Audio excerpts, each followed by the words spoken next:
All right, so tell me about the biggest difference, the transition now going from gym directors to actually owning the gym.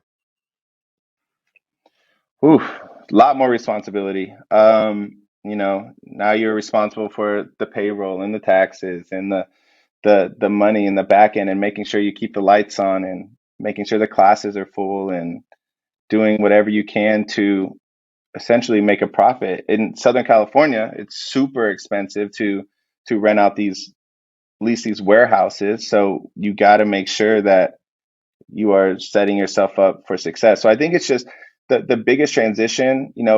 We were kind of like the owners, I guess, at Gym Time Illinois without being owners because we were hands on and did mostly everything except handled like the money and stuff.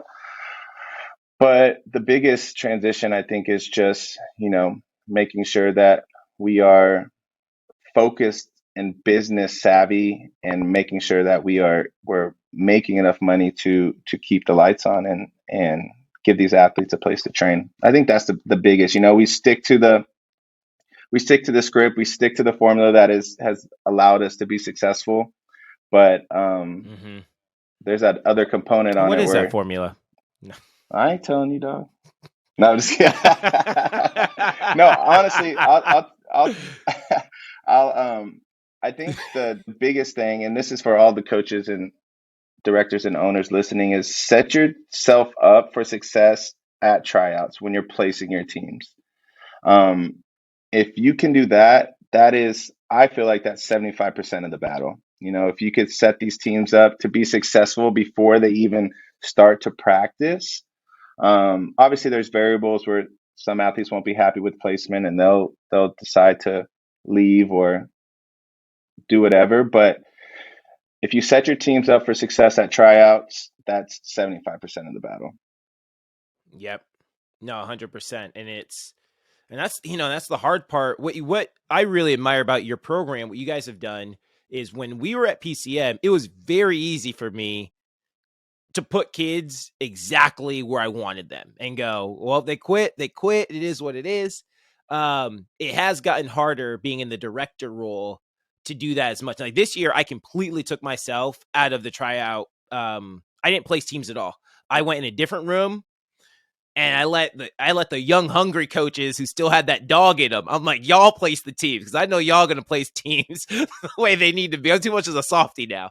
So, but yeah, but that's like the hard part. What you guys have done a great job of is as the owners, because again, it's different when you're coaching because that kid does not have a tuck. She's not going on the level 3 or level 4 or whatever. She's going on this team. It's different when you know that that athlete pays tuition. You got to keep the lights on. But you guys have I can see it. You guys have stuck to your guns and said, hey, this is the type of team we're gonna have competitive teams. This is what we're gonna do, and this athlete might not. I can tell that the teams are very well placed at tryouts, right? And that makes everything immensely easier when you have the right kids on the right teams. Having the right kids on the right team, there's it's if you don't do that, it's a uphill battle the entire time. So you guys have done a tremendous job at that. Thank you.